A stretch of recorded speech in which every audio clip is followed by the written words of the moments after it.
வணக்கம் மேஷராசி நண்பர்களே, வாங்க இன்னைக்கு அதாவது டிசம்பர் 2 2025 உங்க நாள் எப்படி இருக்க போகுதுன்னு கிரக நிலைகளை வச்சு முழுசா பாத்திரலாம். சரி வாங்க, இன்னைக்கு உங்களுக்கு என்னெல்லாம் காத்திருக்கு, எங்க வெற்றி இருக்கு, எதுல கொஞ்சம் கவனமா இருக்கணும், இந்த எல்லா கேள்விகளுக்கும் பதில இப்போ நாம கண்டுபிடிக்க போறோம்.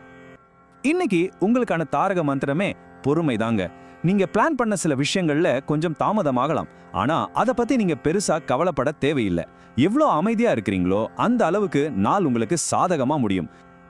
இப்போ வேலை விஷயத்துக்கு வருவோம். நம்ம முதல்ல பேசின அந்த பொறுமைக்கு இன்னைக்கு இங்க தான் ஒரு உண்மையான டெஸ்ட் இருக்கு. இப்ப பாருங்க, ஒரு பக்கம் சில சவால்கள் இருக்கு. உங்க மேலதிகாரிகள் மூலமா சின்ன சின்ன அலைச்சல் வரலாம், இல்ல நீங்க செய்யற வேலையை முடிக்க கொஞ்சம் லேட் ஆகலாம். இதுக்கு பெஸ்ட் சொல்யூஷன் என்னன்னா, எந்த வாக்குவாதத்துக்கும் போகாம உங்க வேலையில மட்டும் முழு கவனத்தையும் வைக்கிறது தான். அதனால முக்கியமான பாயிண்ட் இதுதான். இன்னைக்கு நீங்க காட்டுற அந்த பொறுமை தேவையில்லாத டென்ஷனை குறைக்கிறது மட்டும் இல்ல, ஃபியூச்சர்ல உங்களுக்கு நல்ல பேரையும் வாங்கி கொடுக்கும். சரி, வேலையில இருக்கிற டென்ஷனை எல்லாம் விட்டுட்டு இப்போ மனசுக்கு இதமான ஒரு பகுதிக்கு வருவோம். குடும்பம், உறவுகள்னு பாத்தீங்கன்னா நிலைமை அப்படியே பாசிட்டிவா மாறுது. உங்க வீட்ல இன்னைக்கு ஒரே கொண்டாட்டமா தான் இருக்க போகுது. ரொம்ப நாளா பார்க்காத சொந்தக்காரங்க திடீர்னு உங்க வீட்டுக்கு வரலாம். அது மனசுக்கு ரொம்ப சந்தோஷமா இருக்கும். கணவன் மனைவிக்குள்ள இருந்த சின்ன சின்ன மனஸ்தாபங்கள் எல்லாம் நீங்கி ஒரு நல்ல புரிதல் வரும். சொல்லப்போனா இது ஒரு அருமையான நாள். குடும்பத்துல சந்தோஷம் இருந்தாலும் பண விஷயத்துல நாம கொஞ்சம் ஜாகிரதையா இருக்கணும். வாங்க உங்க ஃபினான்ஸ் எப்படி இருக்குன்னு பார்க்கலாம். அப்போ உங்க மனசுல ஒரு கேள்வி ஓடும். ஸ்டாக் மார்க்கெட்லயோ இல்ல நிலம் வாங்குறதுலயோ இன்னைக்கு முதலீடு பண்ணலாமா? அதுக்கு பதில் ரொம்ப சிம்பிள். பணவரவு ஸ்டெடியா இருந்தாலும் புதுசா இன்வெஸ்ட் பண்றதுல அவசரப்படாதீங்க.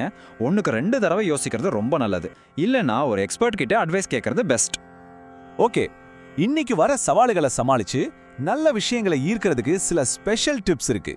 இதெல்லாம் உங்க நாளை இன்னும் சூப்பராக்கும். இன்னைக்கு ஏதாவது முக்கியமான வேலையை ஆரம்பிக்கிறீங்கன்னா மேற்கு திசையை நோக்கி ஆரம்பிங்க. 4ஆம் நம்பர் உங்களுக்கு ஒரு பாசிட்டிவ் வைப்ரேஷனை கொடுக்கும். அப்புறம் பிரவுன் கலர்ல ட்ரெஸ் போட்டிங்கன்னா உங்க தன்னம்பிக்கை இன்னும் அதிகமாகும். மேஷராசியிலேயே 3 நட்சத்திரத்துக்கும் தனித்தனியா என்ன பலன்னு பார்க்கலாம். அஸ்வினி நட்சத்திரக்காரங்க, நீங்க எடுக்கிற முயற்சிகள்ல கொஞ்சம் தாமதம் இருக்கலாம். பரணி நட்சத்திரக்காரங்களுக்கு வேலை விஷயமா கொஞ்சம் அலைச்சல் இருக்கும். ஆனா கிருத்திகை நட்சத்திரக்காரங்களுக்கு உறவினர்கள் கூட இருந்த மனக்கசப்பு நீங்கி நல்ல புரிதல் உண்டாகும். சரி, இவ்ளோ நேரம் நம்ம பார்த்த எல்லாத்தோட சுருக்கமா ஒரே ஒரு முக்கியமான மெசேஜை மட்டும் இப்ப பார்க்கலாம். இதுதான் இன்னைக்கோட முக்கியமான பாயிண்ட். சின்ன சின்ன தடைகள் வரத்தான் செய்யும், ஆனா அதை பொறுமையா ஹேண்டில் பண்ணீங்கன்னா நாள் முடியும் போது மனநிறைவும் வெற்றியும் கண்டிப்பா உங்களுக்கு தான். இப்போ இந்த டிப்ஸோட இன்னைக்கு வர எல்லாத்தையும் சமாளிச்சு ஜெயிக்க ரெடியா இருக்கீங்களா? உங்க நாள் வெற்றி அடைய என் மனமார்ந்த வாழ்த்துக்கள்.